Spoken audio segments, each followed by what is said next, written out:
Assalamualaikum warahmatullahi wabarakatuh. Perkenalkan, nama saya Mursida Alfitra, PPG Calon Guru Gelombang 2 tahun 2024 Universitas Pakuan.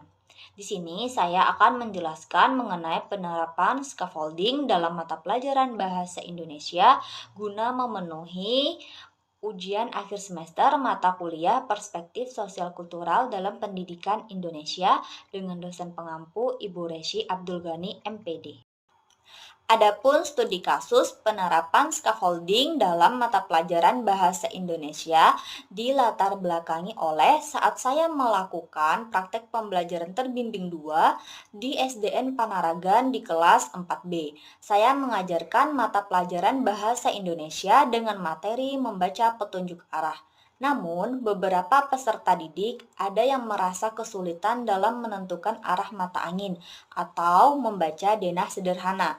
Beberapa peserta didik masih salah menyebutkan letak suatu bangunan ataupun menyebutkan arah mata angin. Tujuan dari pemberian scaffolding ini adalah yang pertama membantu peserta didik memahami materi terkait petunjuk arah serta arah mata angin. Yang kedua, mengembangkan kemampuan peserta didik dalam menjelaskan petunjuk arah dari rumah menuju sekolah dengan tepat. Yang ketiga, memberikan pembelajaran yang menyenangkan dan interaktif dengan dukungan visual berupa gambar denah sederhana dan arah mata angin. Langkah-langkah penyelesaian dengan penerapan scaffolding. Yang pertama, pengenalan konsep dasar. Ibu Vira memulai pembelajaran dengan menampilkan gambar berupa denah sederhana dan arah mata angin. Di dalam denah terdapat gambar berupa bangunan-bangunan dan jalan raya. Melalui gambar ini, siswa dikenalkan pada bentuk dan contoh dari denah sederhana. Yang kedua, membagi konsep kompleks menjadi langkah-langkah kecil. Setelah pengenalan konsep, Ibu Vira mengelompokkan peserta didik secara berpasangan. Setiap kelompok diberi gambar denah lokasi yang akan mereka kerjakan secara bersama-sama. Yang ketiga, bimbingan dan diskusi. Saat mengerjakan denah lokasi, Ibu Vira mengajak peserta didik untuk memperhatikan musola sekolah dan melihat arah kiblat atau matahari terbenam. Bantuan ini diberikan agar peserta didik mudah memahami arah mata angin yang ada di dalam denah.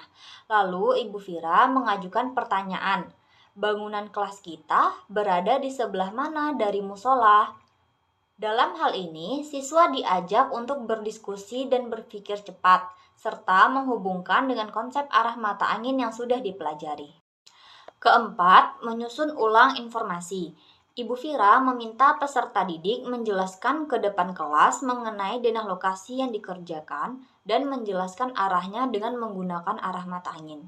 Yang kelima, pemberian tantangan mandiri. Setelah melakukan diskusi kelompok dan mengerjakan LKPD, Ibu Vira memberikan latihan individu kepada peserta didik untuk membuat atau menyebutkan denah sekolah dan lokasi dari rumah menuju sekolah.